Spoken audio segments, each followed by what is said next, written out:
പ്രതിസന്ധികളെയെല്ലാം നേരിട്ട് ഉയരങ്ങളിലേക്കെത്തിയ നടനാണ് ഗിന്നസ് പക്രു. 2006 പക്രുവിന്റെ ജീവിതത്തിലേക്ക് സാധാരണ പൊക്കമുള്ള ഗായത്രി കടന്നു വന്നത്. ഗായത്രിയെ വിവാഹം ചെയ്യുമ്പോൾ 2 വർഷം പോലും തങ്ങളുടെ ദാമ്പത്യം നിലനിൽക്കില്ലെന്ന് ചിലർ പറഞ്ഞിരുന്നു. പല പ്രശ്നങ്ങൾ നേരിടേണ്ടി വന്നിട്ടും എൻ്റെ ഭാര്യ എനിക്ക് തുണയായി നിന്നു. അവൾ എനിക്ക് ധൈര്യം പകർന്നു തരികയായിരുന്നു. എൻ്റെ അമ്മയും ഒപ്പമുണ്ടായിരുന്നുവെന്ന് പക്രു ഒരിക്കൽ പറഞ്ഞിട്ടുണ്ട്. യൂട്യൂബ് ചാനലിലൂടെയായി ഭാര്യ ഗായത്രിയും മകൾ ദീപ്ത കീർത്തിയും വിശേഷങ്ങൾ പങ്കുവയ്ക്കാറുണ്ട്. 15 വർഷത്തിന് ശേഷമായിരുന്നു ഇവർക്ക് രണ്ടാമത്തെ മകൾ ജനിക്കുന്നത്. ട്രീറ്റ്മെന്റ് എടുക്കാതെയാണ് മകൾ ജനിച്ചത്. ആദ്യത്തെ കുഞ്ഞിനെക്കുറിച്ച് പറഞ്ഞുള്ള പക്രുവിന്റെ അഭിമുഖം വീണ്ടും വൈറലായിരിക്കുകയാണ്. അമ്മയായിരുന്നു കുട്ടിക്കാലത്ത് എന്നെ സ്റ്റേജുകളിലേക്ക് കൊണ്ടുപോയിരുന്നത്. എന്നെ ഒരു സർക്കാർ ജോലിക്കാരനായി കാണണമെന്നായിരുന്നു ആഗ്രഹിച്ചത്. ഞാൻ ഉദ്ദേശിച്ചതുപോലൊരു ജോലി ആയില്ല എന്ന് ഇപ്പോഴും അമ്മ പറയാറുണ്ട്. ഇടയ്ക്ക് പക്രുവിനൊപ്പമായി അമ്മയും ചാനൽ പരിപാടിയിലേക്ക് എത്തിയിരുന്നു. പൊതുവെ അങ്ങനെ പരിപാടികളിലൊന്നും ഞാൻ പോവാറില്ല. നിർബന്ധിച്ചത് കൊണ്ടാണ് ഇത്തവണ വന്നതെന്നായിരുന്നു അവർ പറഞ്ഞത്. ആദ്യത്തെ കുഞ്ഞ് നഷ്ടമായത് വലിയ ഷോക്കായിരുന്നു. അത് കഴിഞ്ഞപ്പോൾ ആ കുട്ടി തന്നെ തിരിച്ചു വന്നതുപോലെയാണ് തോന്നിയത്. വീട്ടിൽ ദേഷ്യപ്പെടാറൊക്കെ ഉണ്ട്. മകളെ ഒന്ന് നോക്കുകയുള്ളൂ. ദേഷ്യമായിട്ടൊന്നുമല്ല. സ്ക്രീനിലും സ്റ്റേജിലും കാണുന്ന പോലെയല്ല വീട്ടിൽ.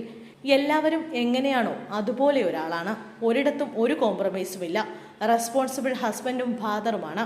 ഒരു കുടുംബം ഉത്തരവാദിത്വത്തോടെ കൊണ്ടുപോകുന്ന ആളാണ്. A to Z കാര്യങ്ങളെല്ലാം ചെയ്യും. അവിടെ നിന്ന് എന്തെങ്കിലും കുഴപ്പം വന്നാൽ പറഞ്ഞു തിരുത്തി കൊടുക്കും. ഭയങ്കര ബഹളം വെക്കലും പൊട്ടിത്തെറികളും അങ്ങനെ യാതൊന്നുമില്ല. കാര്യമായിട്ട് പറഞ്ഞു കൊടുക്കും. ഫാമിലിയിൽ ഇവരുടെ അടുത്ത ആൾക്കാർ വരെ കുത്തുവാക്കുകൾ പറഞ്ഞിട്ടുണ്ട്. അച്ഛനും അമ്മയും ഇങ്ങനെ ഒരു തീരുമാനമെടുത്തപ്പോൾ പറയാൻ പാടില്ലാത്ത വേദനിപ്പിക്കുന്ന ഒരുപാട് അനുഭവങ്ങളിലൂടെ കടന്നുപോയിട്ടുണ്ട് അവർ. അവളുടെ വീടിന് തൊട്ടടുത്ത് താമസിക്കുന്നവർ വരെ വളരെ മോശമായി പറഞ്ഞിട്ടുണ്ട്. 15 ദിവസം തികക്കില്ലെന്ന് പറഞ്ഞവർ പോലുമുണ്ട്. കുറേ വർഷം കഴിഞ്ഞാണ് ഞാൻ ഇതറിയുന്നത്. ഞാൻ വേദനിച്ചാലോ എന്ന് കരുതി എന്നോടൊന്നും പറഞ്ഞിട്ടില്ലായിരുന്നു. ജീവിച്ച് കാണിച്ചു കൊടുക്കുമെന്ന വാശിയിലായിരുന്നു ഞാൻ. ഫൈറ്റിംഗ് സ്പിരിറ്റ് ഉണ്ടാവുമല്ലോ നമ്മുടെ ഉള്ളിൽ. കുഞ്ഞുണ്ടാവുമോ എന്ന കാര്യത്തിലൊക്കെ ആശങ്കയുണ്ടായിരുന്നു. ആദ്യത്തെ കുഞ്ഞിനെ നഷ്ടമായത് ജീവിതത്തിലെ വലിയ വേദനയാണ്.